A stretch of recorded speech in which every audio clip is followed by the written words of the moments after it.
Hello बच्चों, welcome to the chem session 17 theory revision class of determinant and area. तो let's start करते हैं हम डिटर्मिनेंट से।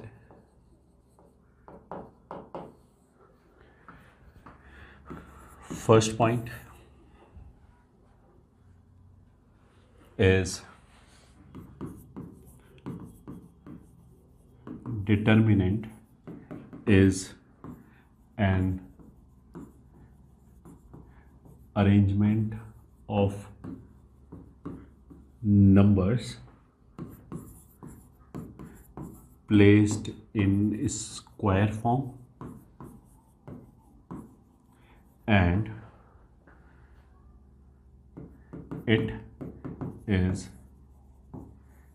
equals to a value. जो भी डिटर्मिनेंट है that will be equals to a number और वैल्यू। फिर point 2,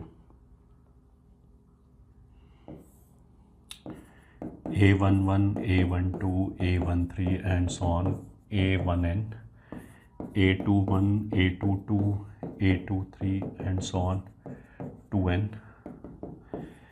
AN1, AN2, AN3, ANN। तो अब इसके रिस्पेक्ट में हम क्या क्या बुला सकते हैं? This is row 1, this is row 2, ये हो गया रो n। तो इसको Rn, R2, R1 एंड ऐसे ये हो गया कॉलम 1, कॉलम 2, कॉलम n। और ये वाले जो एलिमेंट्स हैं these are called diagonal elements. तो सबसे पहले AIJ मतलब element present in ith row and jth column. ये हो गया हमारा AIJ। और फर्स्ट पॉइंट ये हो गया। सेकंड पॉइंट, नंबर ऑफ रोज बराबर नंबर ऑफ कॉलम्स। डिटर्मिनेंट के अंदर number of rose and column हमेशा बराबर होगा। एंड मान लिया वो n है से, तो order of determinant, if number of rose and number of columns n है, देन ऑर्डर ऑफ डिटर्मिनेंट को हम बोलेंगे n और n क्रॉस n। तो n क्रॉस n का मतलब क्या? Number of rose and columns बता रहे हैं। केवल n बोलने से भी काम चल जाएगा क्योंकि डिटर्मिनेंट में number of rose and column दोनों बराबर ही होगा। तो अगर मैंने बोला कि ऑर्डर 5 है तो उसका मतलब क्या है? 5 क्रॉस 5 का है, 5 रोज है, 5 कॉलम्स है। फिर note 3, elements AIJ and AJI are called conjugate elements.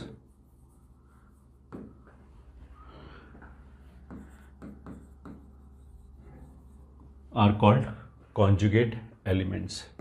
फिर नोट 4, AII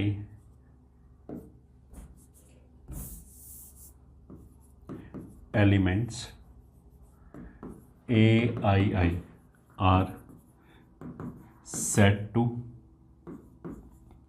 फॉर्म डायगोनल।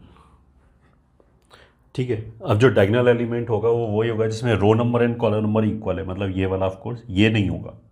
तो this diagonal is not basically geometric diagonal. तो ये हमारे लिए हो गया नोट 1 एंड ये हो गया note 2, note 3, note 4, note 5। Total number of elements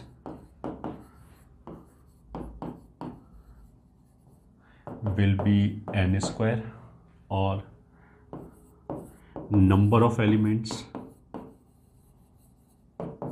on diagonal will be n, फिर number of elements above diagonal, तो आधे अबव होंगे आधे बिलो होंगे, तो वो कितना होगा n स्क्वायर में से टोटल नंबर ऑफ एलिमेंट्स में से डायगोनल हटाया और इसके आधे ऊपर हो गए आधे नीचे हो गए, तो n इंटू n माइनस 1/2।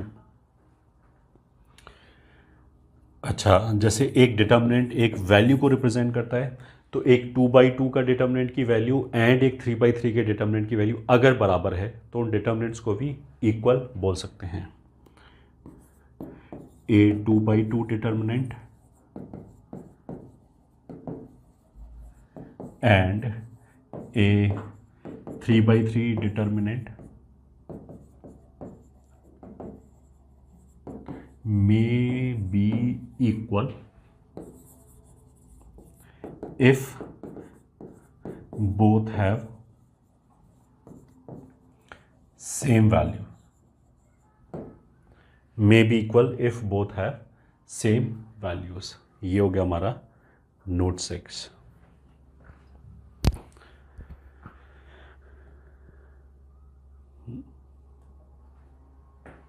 फिर आगे point 3, for element aij we denote its minor as mij and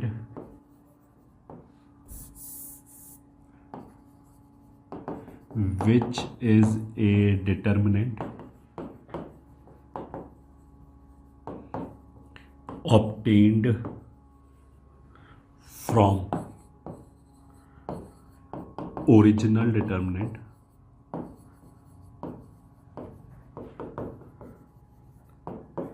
after deleting its ith row and jth column. तो अगर मान लें कोई भी A23 एलिमेंट का माइनर चाहिए, तो A23 का मतलब सेकंड रो और थर्ड कॉलम वाला एलिमेंट हो गया, तो सेकंड रो हमने हटा दिया, थर्ड कॉलम हटा दिया, बाकी सारे जो एलिमेंट हैं उनको एज इट इज़ कुछ डिस्टर्ब नहीं किया, इधर उधर नहीं किया, उसी सीक्वेंस में ला के लिख दिया। तो अगर हमने एक रो और एक कॉलम कम कर दिया तो ये n-1 क्रॉस n-1 का डिटर्मिनेंट हो जाएगा, which is a determinant of order n-1 cross n-1, क्योंकि एक एक रो और ये रो और कॉलम कम कर दिया। तो जैसे मान लिया जो डिटर्मिनेंट है that is a11, a12, a13 and so on a1n, फिर a21, a22, a23 and so on a2n, ऐसे करके जो ith रो होगा ai1, ai2, ai3 and so on aij, फिर ये ain, फिर एंड सो ऑन। यहाँ पे मान लिया आ गया an1, an2, an3 और ann। तो इसमें अगर मेरे को mij चाहिए इस एलिमेंट का, तो ये ith row and jth column हटा दिया, मतलब यहाँ आ जाएगा a1j, a2j और ये anj। ये हटाएंगे तो क्या आएगा a11, a12, a13, a13, ये सब आएगा, a1j-1 आएगा, फिर a1j-2 आ जाएगा, सॉरी a1j-1, फिर aj+1 आ जाएगा, मतलब बीच में से a1j चला गया एंड a1n, फिर ऐसे ही a21, a22 ये पूरा आ गया, और यहाँ पे भी ai-1 आई आएगा, उसके बाद ai+1 1 आएगा, फिर an1, मतलब बीच में से ai चला गया, तो ऐसे n-1 क्रॉस n-1 का हो गया, क्रॉस n माइनस 1 का हो गया। ठीक है, अगर ये समझने में दिक्कत है तो कोई एक छोटा एग्जांपल ले लेते हैं। मान लिया 1 2 3 -1 5 7 2 8 3। तो अगर मान लिया ये एलिमेंट थर्ड रो और सेकंड कॉलम में है, तो थर्ड रो और सेकंड कॉलम M23 कैसे आएगा? माइनर ऑफ दिस एलिमेंट, ये दोनों हटा दिया, तो ये दोनों हटा दी तो 1 3 -1 और 7 ये बच जाएगा। तो ये ओरिजिनल डिटरमिनेंट 3x3 का है और ये एक ऑर्डर कम 2x2 का बच गया, ये हो गया। फिर जैसे माइनर डिफाइन किया है वैसे ही कोफैक्टर डिफाइन कर सकते हैं। Similarly cofactor of Aij is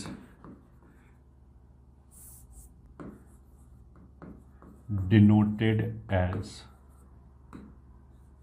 Cij and is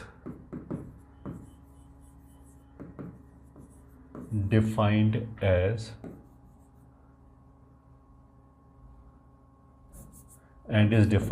Cij कितना हो जाएगा? -1 raise to power i plus J times Mij। तो कोफैक्टर माइनर के बराबर ही होगा मैग्नीट्यूड वाइज, बस साइन ऑपोजिट भी हो सकता है और सेम भी हो सकता है। वो डिपेंड करेगा, अगर लोअर सबस्क्रिप्ट का सम इवन हो जाए तब तो कोफैक्टर और माइनर एक जैसे ही हो गया, और अगर लोअर सब्सक्रिप्ट का सम ऑड हो जाए तो कोफैक्टर माइनर का नेगेटिव हो जाएगा। ये हो गया हमारा पॉइंट 4। फिर आगे पॉइंट 5, इवैल्यूएशन ऑफ डिटर्मिनेंट। तो फर्स्ट तो 2/2 का हो गया, ABCD। अगर 2/2 का है तो इन दोनों को मल्टीप्लाई करो माइनस इन दोनों को, तो ये आ जाएगा AD माइनस BC। ये हो गया। अगर 3/3 का है, सेकेंड एग्जाम्पल, या n/n का कहते हैं, A11 A12 up till A1n, A21 A22 A2n and so on, AN1 AN2 ANN। तो इवैल्यूएट करने के लिए हम क्या करते हैं कि किसी भी रो के रेस्पेक्ट में इवैल्यूएट कर सकते हैं। उस रो को उठाया, उसी के करस्पॉन्डिंग कोफैक्टरों को मल्टीप्लाई किया, कोफैक्टर्स को फिर जोड़ लिया। तो जैसे मान लिया अगर मेरे को इवैल्यूएट करना है विद रिस्पेक्ट टू मान लिया रो 1, तो रो 1 के एलिमेंट उठाए तो वो कितना हो जाएगा? A11 plus A12। रो 1 बोला है तो Aij में पहला सबस्क्रिप्ट रो नंबर बताता है, दूसरा सबस्क्रिप्ट कॉलम नंबर बताता है। रो 1 बोला है तो पहला सबस्क्रिप्ट 1 रहेगा, तो A11 12 13 and so on 1n तक, A1n। इन्हीं एलिमेंट्स को इन्हीं के कोफैक्टर से मल्टीप्लाई किया तो C11 C12 C13 C1n।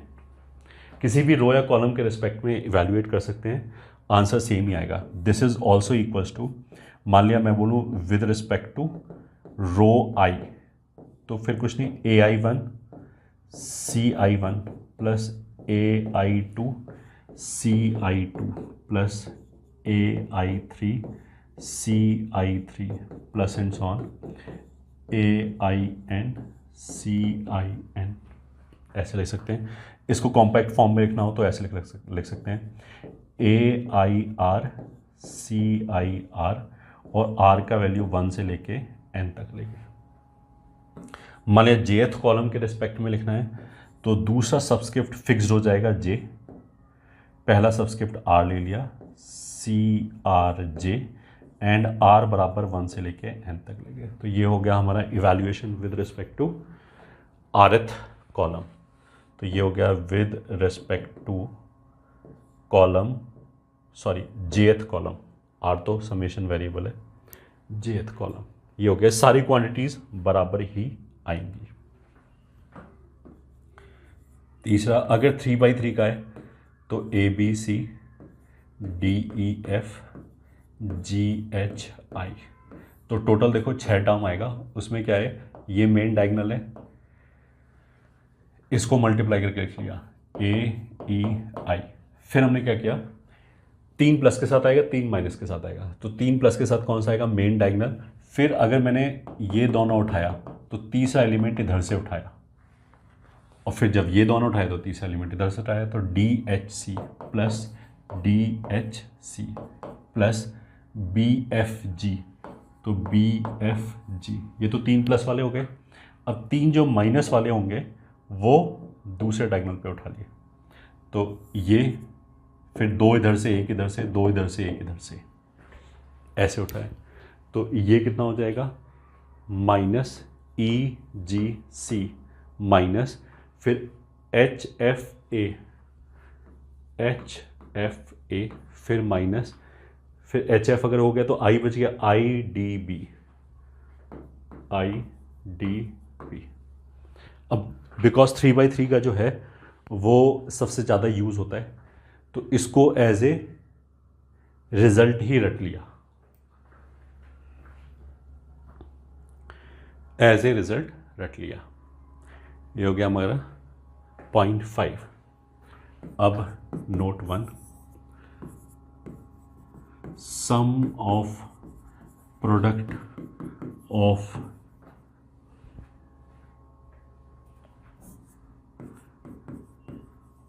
elements of any row with their corresponding cofactors will be equals to the determinant value. ठीक है, एंड सम ऑफ, या यही कॉपी कर लेते हैं,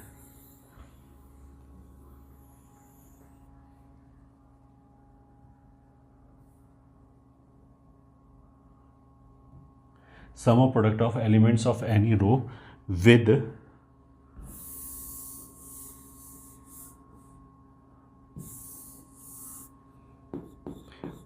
cofactors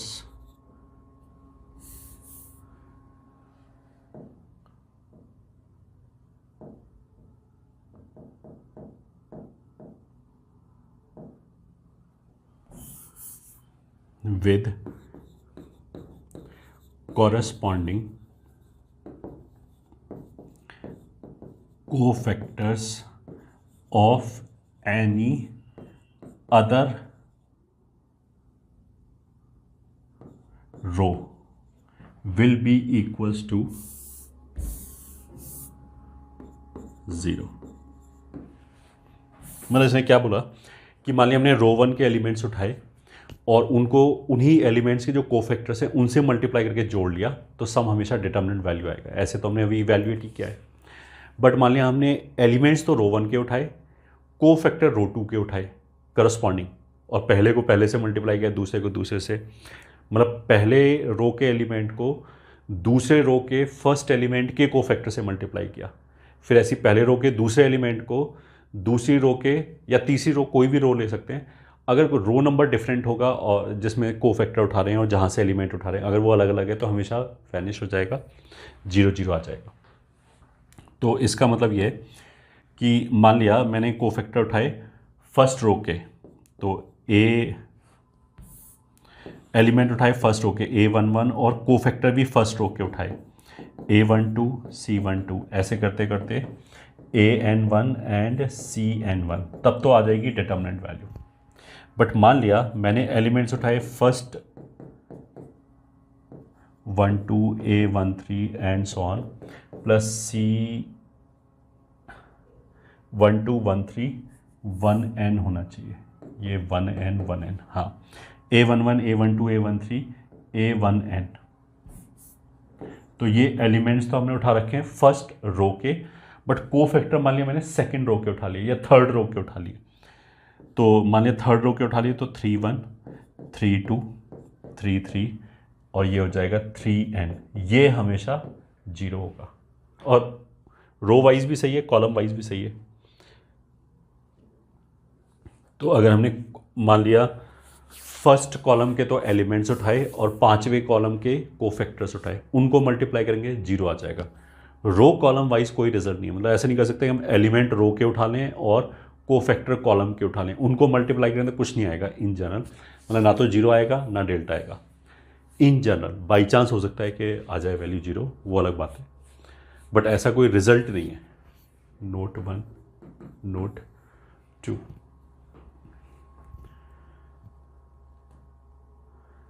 ये आ गया। तो दिस वॉज प्रॉपर्टी 5। फिर इसी में एक और नोट लेते हैं, value of determinant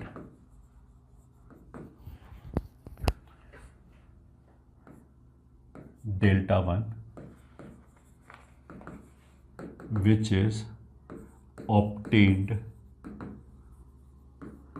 from a given determinant delta by replacing all of its elements with corresponding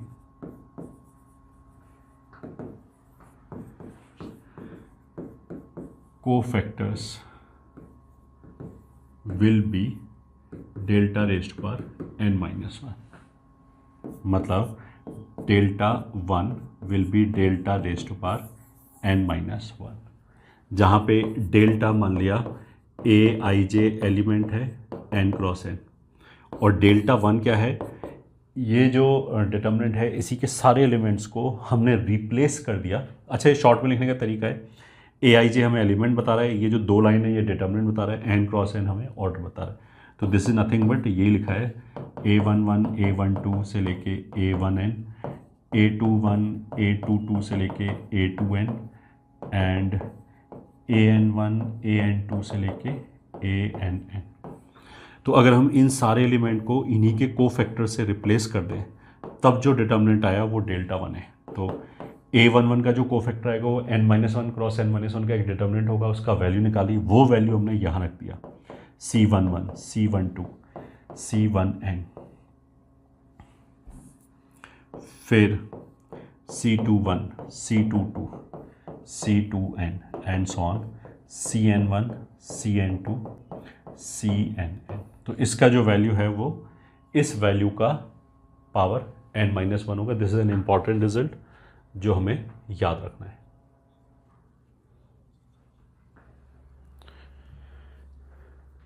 फिर आगे प्रॉपर्टी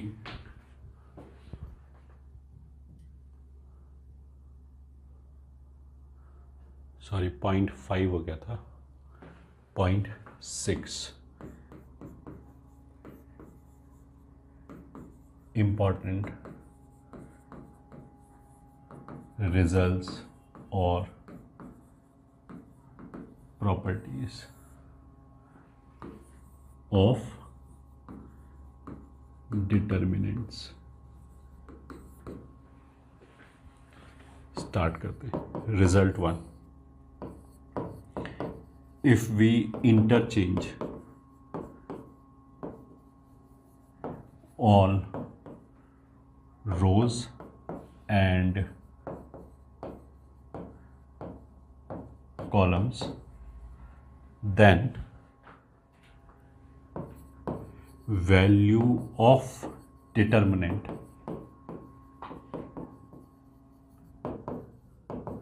will not change। ठीक है, तो मतलब अगर कोई ऐसे alpha beta gamma A B C X Y Z और हम इसकी रोज को कॉलम बना दें alpha beta gamma A B C X Y Z, तो वैल्यू पे कोई फ़र्क नहीं पड़ेगा। रिजल्ट 2, इफ़ ऑल एलिमेंट्स, अब इस पहली प्रॉपर्टी की वजह से क्या होगा कि कोई भी प्रॉपर्टी अगर रोज़ पे वैलिड है तो वो कॉलम पे भी ऑटोमेटिकली वैलिड हो जाएगी, क्योंकि रोज़ को हम कभी भी कॉलम्स बना सकते हैं। तो if all elements of a row या फिर column are 0, then value of determinant will be 0, then determinant value will be 0। फिर result 3, if 2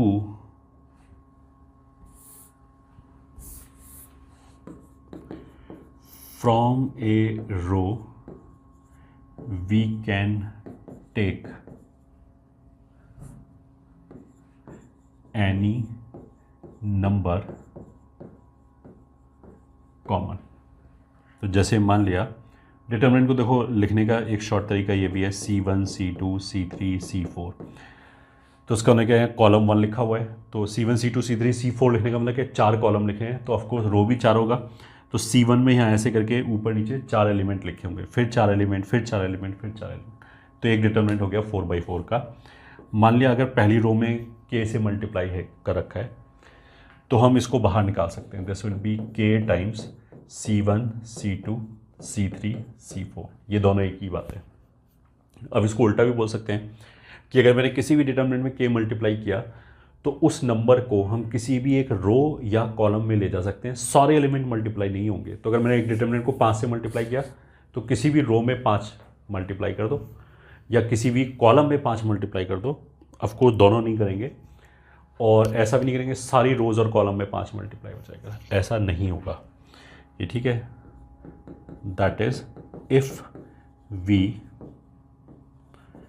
multiply a determinant by a number K,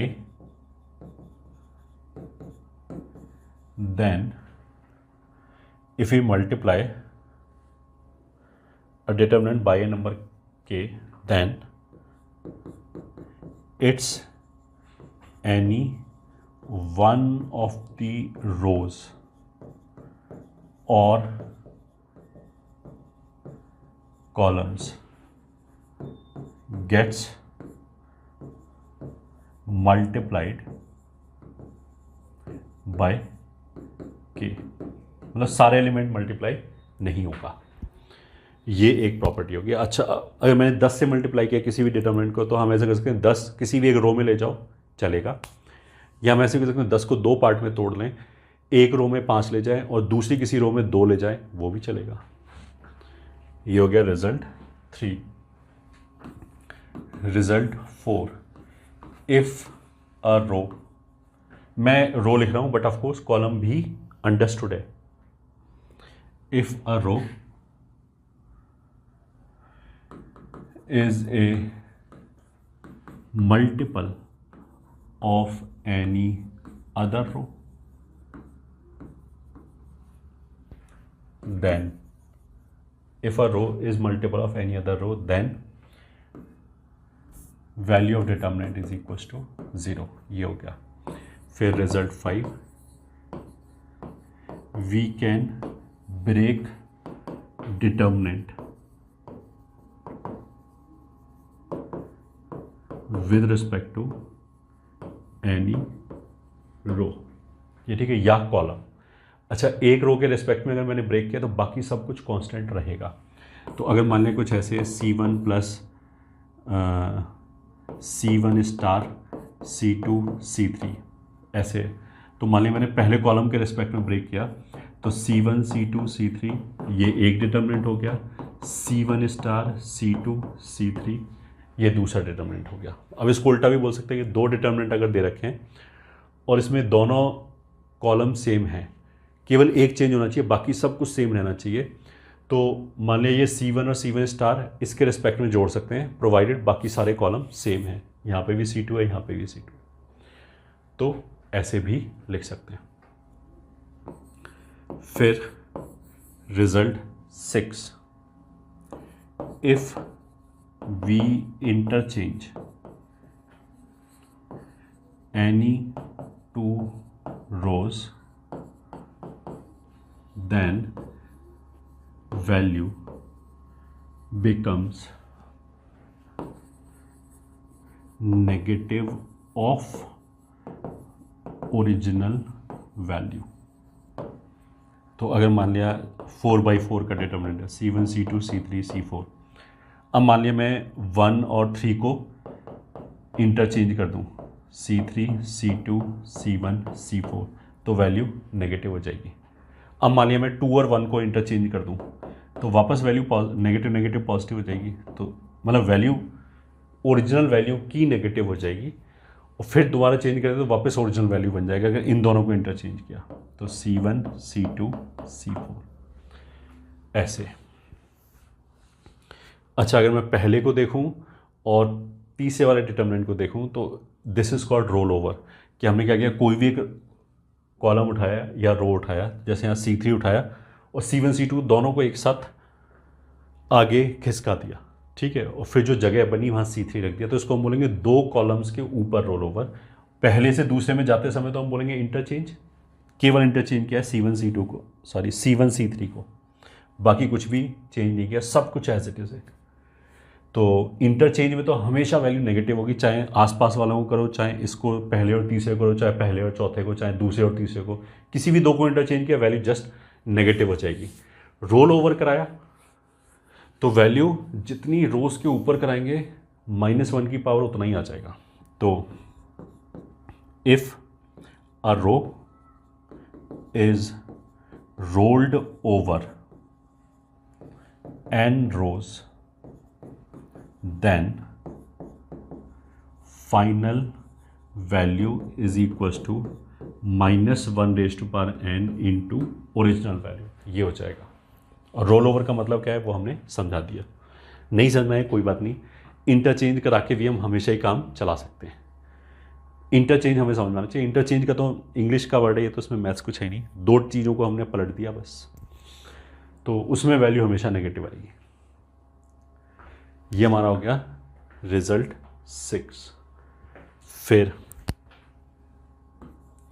result 7 सबसे ज़्यादा इंपॉर्टेंट यही है, किसी भी रो में हम दूसरी रो का कोई भी मल्टीपल जोड़ सकते हैं।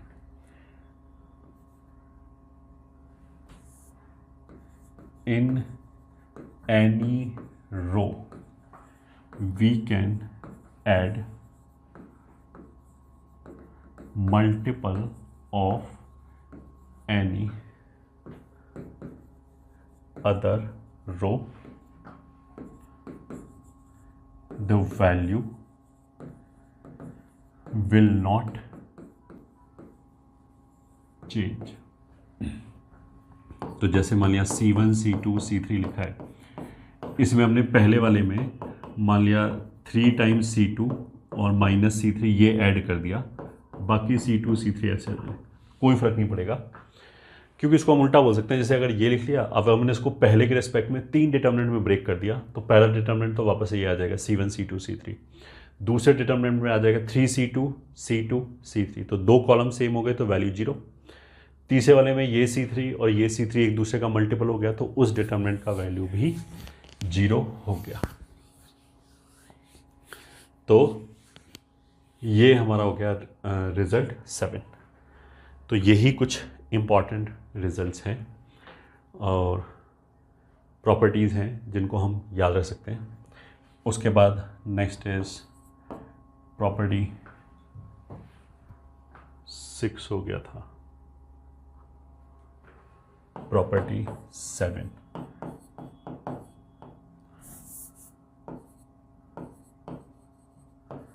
Sum of determinants. Sum of determinant में मतलब अगर डेल्टा आर कुछ ऐसे लिखा है, FR GR HR, और यहाँ पे कांस्टेंट है, मतलब R इन्वॉल्व नहीं है, केवल एक रो या कॉलम में R है, तो अगर हमने सिग्मा लगाया तो सीधा सीधा उसी रो या कॉलम पे लगा सकते हैं। FR sigma GR sigma HR और ABCDEF ये ऐसे रहने दिया। बट अगर मान लिया डेल्टा 1 R एक से ज़्यादा जगह प्रेजेंट है, मान लिया F R, F1R A, GR, HR, B C, मान लिया यहाँ H1R, यहाँ मान लिया H2R, कुछ इस तरीके से, मतलब R एक से ज़्यादा जगह प्रेजेंट है। अगर केवल एक रो के अंदर है तो हम सीधे सिग्मा को सीधा उसी रो पे ले जा सकते हैं, केवल एक कॉलम के अंदर है तो उसी कॉलम पे ले जा सकते हैं। बट अगर केवल एक रो या कॉलम में नहीं है तो पहले हम इसको डिटर्मिनेंट की तरह इवैल्यूएट कर लें, फिर जो आर में एक्सप्रेशन आए उसके ऊपर सिग्मा लगा लें। To find sigma delta 1 R, first evaluate the determinant and then first evaluate the determinant and then use sigma, ये माना हो गया 0.7।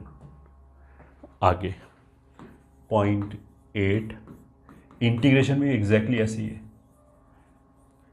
Integration of determinants.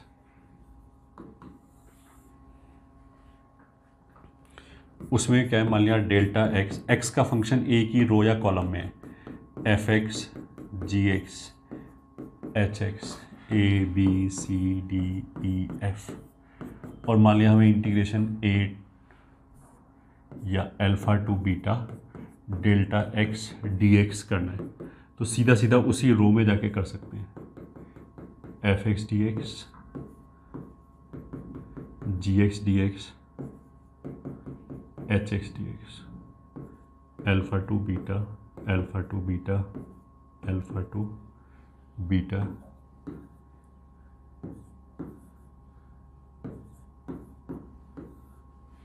ये हो गया, ठीक है। और अगर मान लिया x का फंक्शन एक से ज़्यादा जगह प्रेजेंट है, मान लिया एफ एक्स, जी एक्स, एच एक्स और k x, p x, q x, 1 2 3, मान लिया ये है, तो to find integral delta x D x alpha to beta, first evaluate the determinant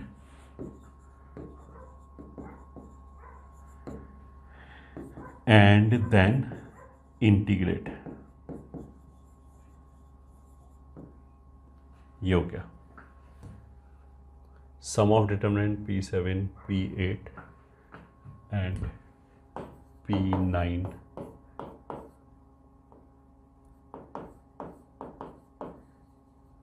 differentiation of determinants. Differentiation जो है वो काफ़ी कुछ हमारे प्रोडक्ट रूल की तरह है, जैसे अगर 3 फंक्शन का प्रोडक्ट लिखा हुआ है तो उनको मल्टीप्लाई करने के लिए, उनको डिफरेंशिएट करने के लिए हम क्या करते हैं, एक बार में एक फंक्शन को डिफरेंशिएट किया, बाकी दोनों को ऐसे मल्टीप्लाई कर लिया, प्लस फिर अगले वाले को, फिर प्लस अगले वाले को। यहाँ पे भी एक बार में एक रो या कॉलम को, पहले तो हम ये डिसाइड करेंगे रो वाइज करना है कॉलम वाइज करना है। अब मान लें डिसाइड हो गया कि रो वाइज करना है, तो एक बार में एक रो को डिफरेंशिएट करो, बाकी सबको ऐसे लिखा रहता है। तो जैसे डेल्टा एक्स मान लिया रो 1, रो 2, रो 3, तो डेल्टा डैश एक्स क्या हो जाएगा, रो 1, रो 2, रो 3 प्लस रो 1, रो 2, रो 3 प्लस रो 1, रो 2, रो 3। तो एक बार में एक रो को डिफरेंशिएट किया, रो 1 को इन दोनों को ऐसे, फिर इसको इन दोनों को ऐसे, फिर थर्ड वाले को, बाकी दो को ऐसे। ये हमारा हो जाएगा 0.9 डिफरेंशिएशन ऑफ डिटर्मिनेंट्स। फिर आगे चलते हैं 0.10 मल्टीप्लिकेशन ऑफ 2 डिटर्मिनेंट्स।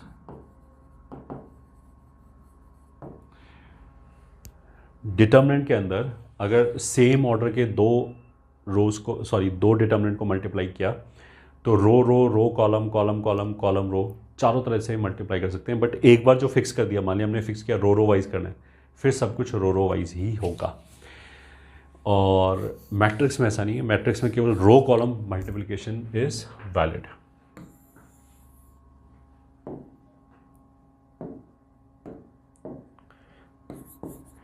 इनडिटर्मिनेंट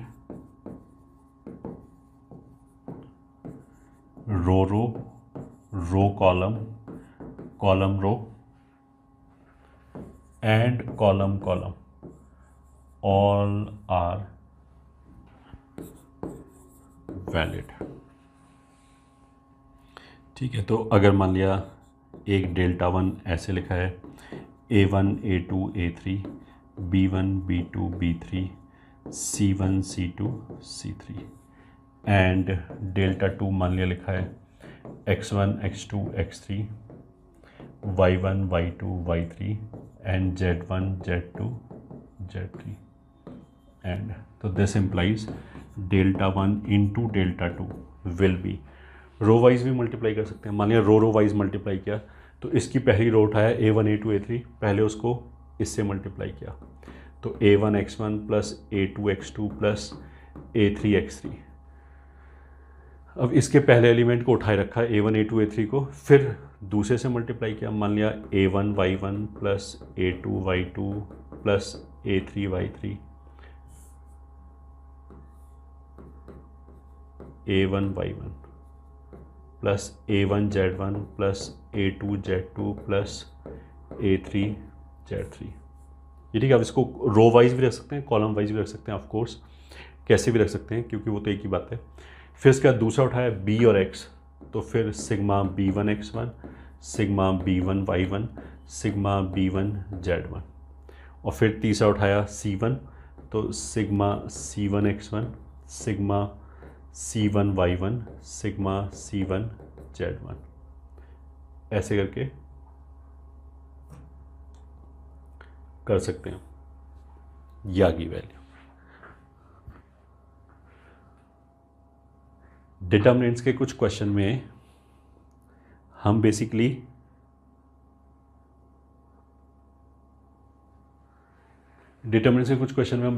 ऐसे पहचान भी सकते हैं कि अगर मैं जैसे ये एक बड़ा सा चीज़ लिखा हुआ है, बड़ा सा डिटर्मिनेंट लिखा हुआ है, तो एक तो ये कि अब मेरे को इसकी वैल्यू निकाल लेता हूँ, इसको पूरा इवैल्यूएट कर लूँ।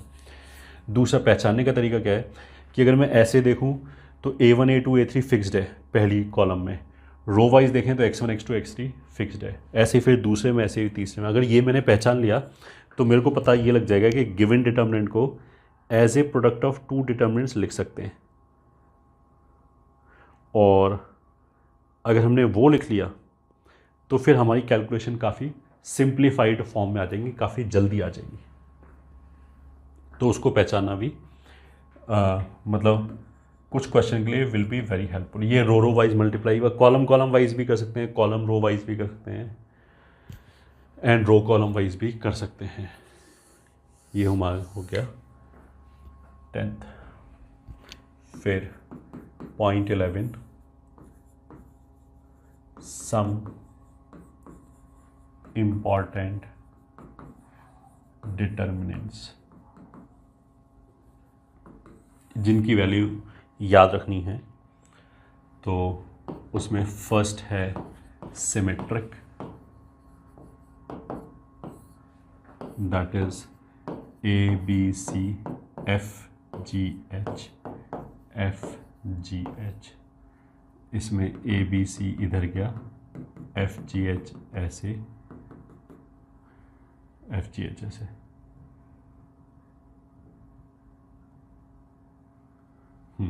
सिमेट्रिक का मतलब क्या है कि AIJ एंड AJI बराबर होने चाहिए, या डायगोनल के about symmetrically placed elements equal होने चाहिए। तो ये दोनों बराबर, ये दोनों बराबर। अब ये तो स्ट्रेट लाइन से भी इसकी वैल्यू पता है, ABC plus 2FGH minus AF square minus BG square minus CH square, ये हो गया। फिर सेकंड हो जाएगा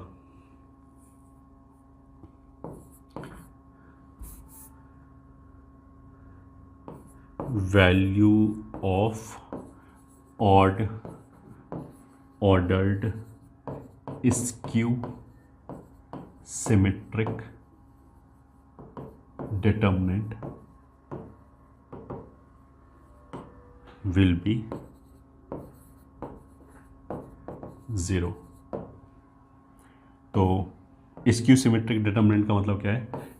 स्क्यू सिमेट्रिक डिटर्मिनेंट का मतलब क्या है कि ए I J must be minus ए जे आई, और अगर हम आई और जे को बराबर कर दें तो A I I will be 0। Odd order का जो स्क्यू सिमेट्रिक डिटर्मिनेंट होगा उसमें ए आई जे और ए जे आई एक दूसरे का नेगेटिव होगा।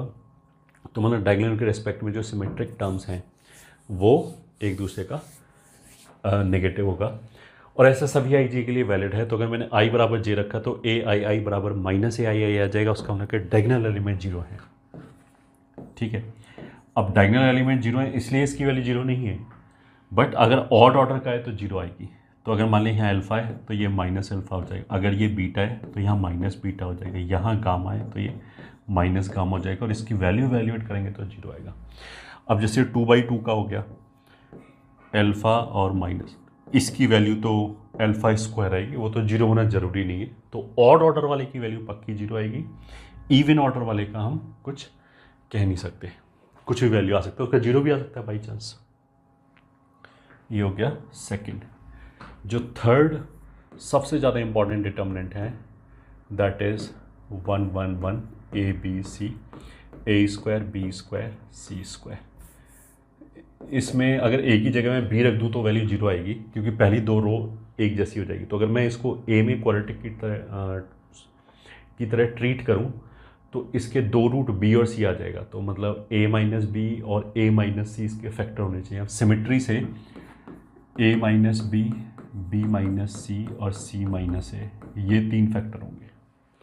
अच्छा, इसको अगर मैं फर्स्ट कॉलम के रेस्पेक्ट में ओपन करूँ तो बी सी स्क्वायर मतलब 3 डिग्री का टर्म, और 3 डिग्री यहीं से आ गया, तो बस यही आंसर है।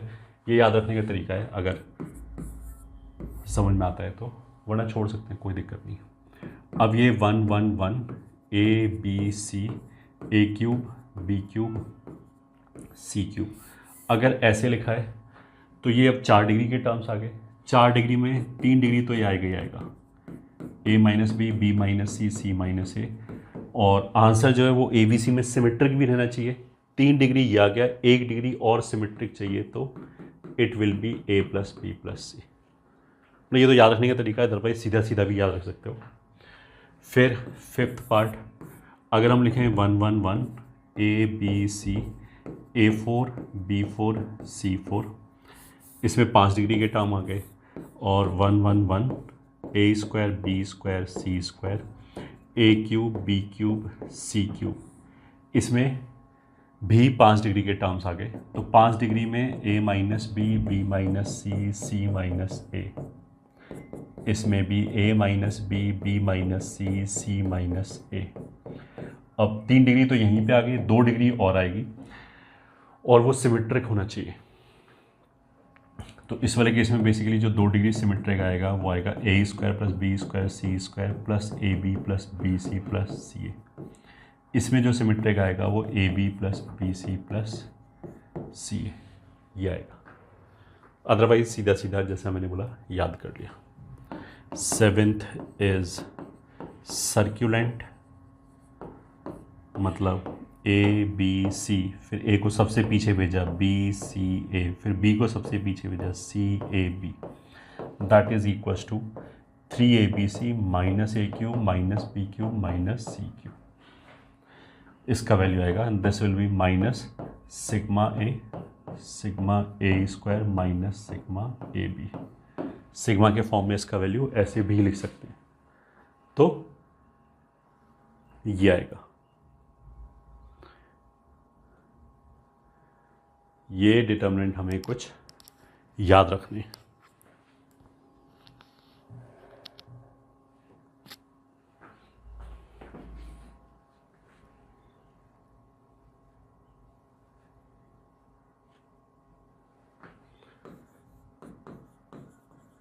Area under the curve, point 1, area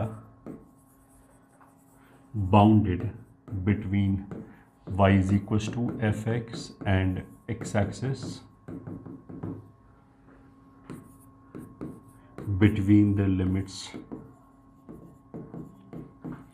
x is equals to a and x is equals to b is given as y is equals to fx, ये a ये b, मतलब ये वाला एरिया, तो वो हम लिखेंगे a to b mod y dx। तो थियोरेटिकली अगर y एक्सिस पे इंटीग्रेट कर रहे हैं तो y को हम x के टर्म्स में लिख के लेके आए, फिर मॉड लगा दिया। मॉड लगाने के पीछे लॉजिक ये है कि अगर कर्व नीचे गया तो एरिया बाउंडेड तो हमेशा पॉजिटिव ही काउंट होगा, चाहे वो ऊपर हो चाहे नीचे हो। केवल इंटीग्रल कैलकुलेट कर लिया तो वो एल्जेब्रिक एरिया देगा, वो एरिया नहीं देगा, तो इसीलिए मॉड लगाया। तो this will be a to b mod fx dx। फिर पॉइंट 2, अगर मान लिया हमें इंटीग्रेट करना है y एक्सिस पे a से b तक, और ये मान लिया कर्व हो गया x बराबर gy, तो मान लिया ये वाला एरिया निकालना है, तो वो सिमिट्री से ही हो जाएगा कि शेडेड एरिया बराबर a से लेके b तक, अगर y एक्सिस पे इंटीग्रेट करना है तो mod x dy, और जो x है वो हम इक्वेशन से निकाल के y के टर्म्स में रखेंगे, तो ये a से लेके v तक gy का मॉड dy किया गया। फिर पॉइंट 3, अगर मान लिया दो कर्व है कि ये मान लिया fx हो गया और ये मान लिया gx हो गया, इन दोनों के बीच में a से b तक जो एरिया बाउंड हो रहा है वो अगर हमें चाहिए, मान लिया ये वाला एरिया, ये x एक्सिस हो गया, तो सिंपली बाउंडेड एरिया बराबर a से लेके b तक y1 माइनस y2 का मॉड dx, मतलब a से लेके b तक mod of fx minus gx dx, which is a से लेके b तक अपर कर्व, उसका हमने y लिख दिया x के टर्म्स में, minus lower curve times dx। अब इसमें x एक्सिस कहीं पे भी हो उससे कोई फर्क नहीं पड़ता, this formula is always valid, चाहे दोनों कर्व x एक्सिस के ऊपर हो चाहे दोनों नीचे हो, एंड सो ऑन। प्रॉपर्टी 4, अगर सेम चीज़ y एक्सिस पे करना हो कि एक कर्व है x बराबर fy एंड दूसरा कर्व है x बराबर gy, इन दोनों के बीच में bounded area from a to b, तो ये वाला एरिया आ जाएगा। बस y एक्सिस पे है तो ये हो जाएगा a to b mod of x1 minus x2, x1 का मतलब क्या है पहले वाले का x, x2 का मतलब क्या है दूसरे वाले का x, ये कोई पॉइंट नहीं है, और y एक्सिस पे इंटीग्रेट करें तो dy, that will be a to b again fy minus gy times dy, and that will be a to b right का, मैं अगर dy लिखा है तो साथ में मेरे को y का एक्सप्रेशन चाहिए होगा, तो ऑफ कोर्स लिखेंगे तो x, बट x को हम y के टर्म से निकाल के इसके अंदर रखेंगे, तो right curve minus left curve times dy, ये हो जाएगा पॉइंट 4। फिर point 5, to find area bounded by multiple curves, identify the region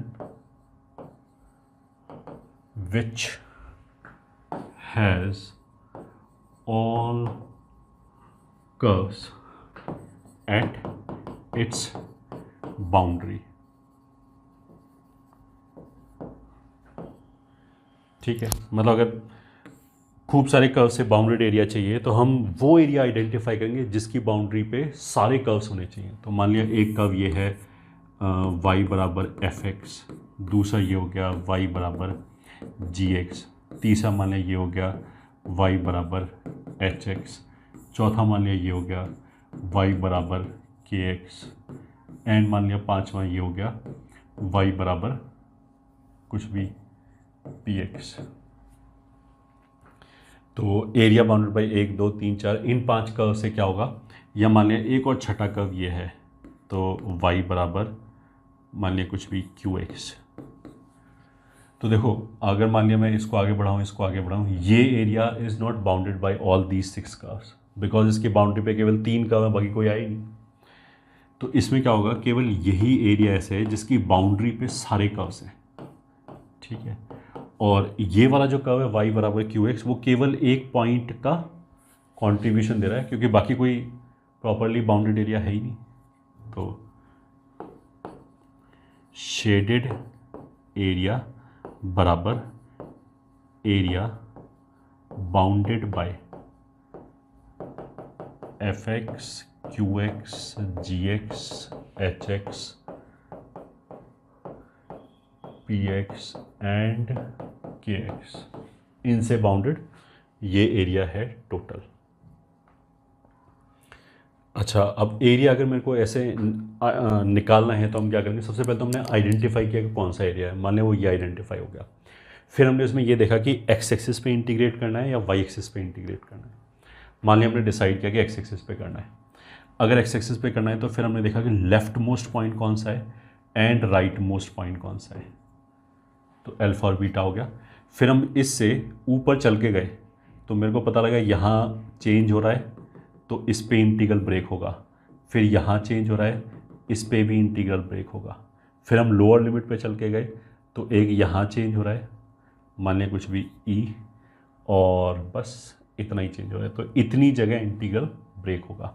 तो अल्फ़ा से लेके ई तक अपर कर्व वो हो जाएगा एफ माइनस ये कर्व कौन सा था, जी, F minus G D X, plus E से लेके गामा तक, ई से लेके गामा तक अपर कर्व तो एफ ही रहा, बट ये कर्व एच हो गया, तो F minus H D X plus gamma से लेके डेल्टा प्लस डेल्टा से लेके बीटा। गामा से लेके डेल्टा तक नीचे तो फिर भी एच ही रहा, बट ऊपर के आ गया, तो ऊपर कितना आ गया, के माइनस एच डी एक्स, और डेल्टा से लेके बीटा तक अपर का पी एक्स आ गया और नीचे एच एक्स ही रहा, तो P x minus H X D x. अगर हमने मान लिया ये डिसाइड किया होता है कि वाई एक्सिस पे इंटीग्रेट करेंगे, तो फिर हम ये आइडेंटिफाई करते हैं कि सबसे नीचे पॉइंट कौन सा है, सबसे ऊपर कौन सा है। फिर एक बार राइट बाउंड्री पे चल के गए, देखा कहाँ कहाँ पे कर्व चेंज हो रहा है, वहाँ वहाँ हमें इंटीग्रल ब्रेक करना पड़ेगा। एक बार ऐसे ही लेफ्ट बाउंड्री पे गए। ये हो गया हमारा पॉइंट 5। अब पॉइंट 6 में क्या है, देखो अगर मान लिया एक कर्व ये है, ठीक है, ये एक्स एक्सिस एसिम्प्टोट है। अगर मैं बोलूँ कि y बराबर एफ एक्स और एक्स एक्सिस और वाई एक्सिस के बीच में कौन सा एरिया बाउंडेड है, तो थ्योरेटिकली कोई भी एरिया बाउंडेड नहीं है, क्योंकि ये ओपन एरिया ये इन्फिनिटी तक जा रहा है। बट अगर मान लिया फिर भी पूछ लिया जाए, एडवांस में तो मोस्ट वाली नहीं पूछेंगे, मेंस वाले बाई चांस ये गलती कर सकते हैं, फिर भी पूछ लिया जाए तो फिर हम इसी एरिया को बताएंगे, दो this is not bounded area. तो एक हमें इस चीज़ का ध्यान रखना चाहिए। फिर point 7, area of regions,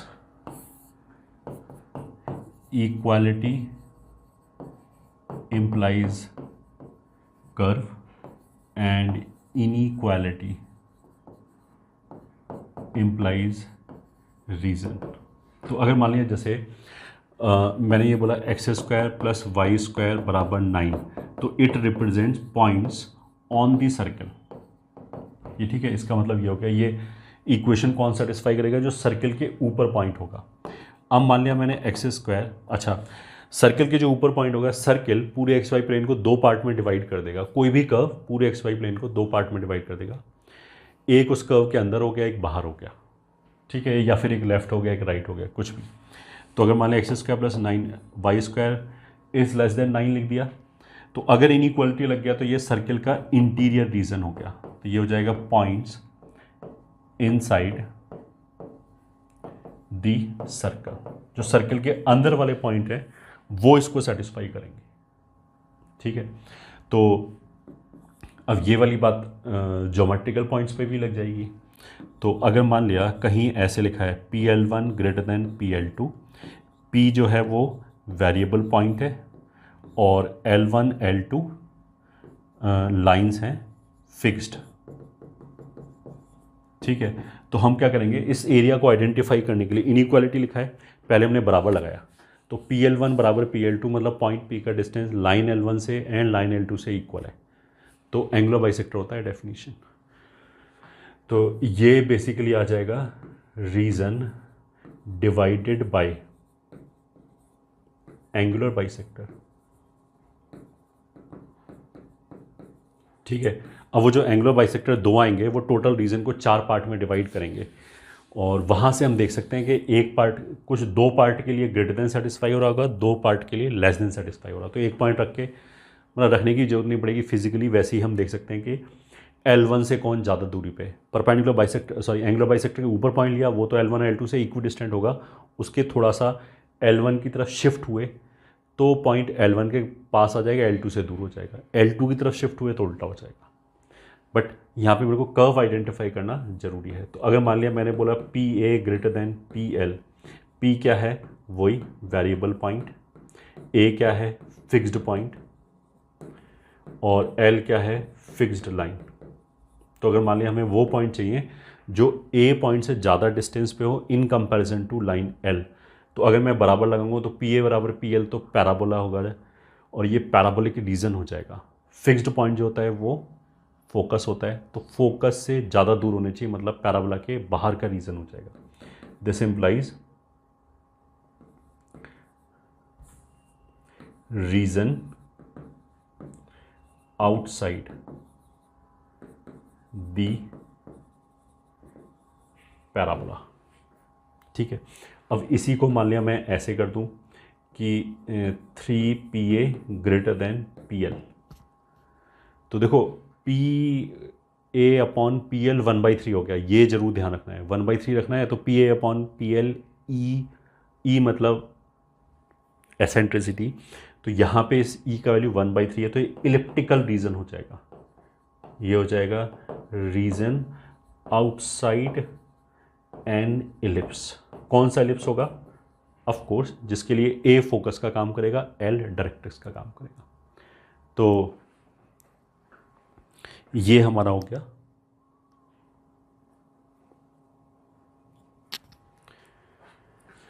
area of region. 0.7 0.8 area of ellipse होता है पाई AB। एक इसको याद कर सकते हैं, फ्रीक्वेंटली यूज्ड है। 0.9 एक मैक्सिमा मिनिमा। अगर मान लिया एक मोनोटॉनिक फंक्शन है A और B के बीच में, मतलब वो इंक्रीजिंग भी हो सकता है एंड डिक्रीजिंग भी हो सकता है, और एक हॉरिजॉन्टल लाइन है ये y बराबर k, तो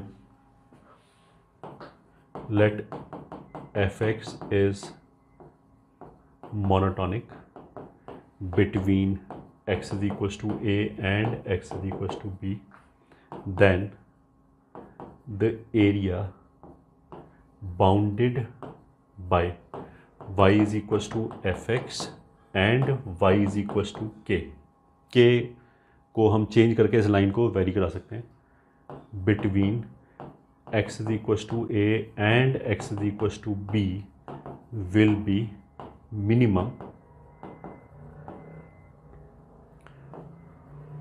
when ये जो लाइन है वो इस इंटरवल के जो मिड पॉइंट है a प्लस b/2, ये ठीक है, इस पॉइंट से पास करें, ठीक है।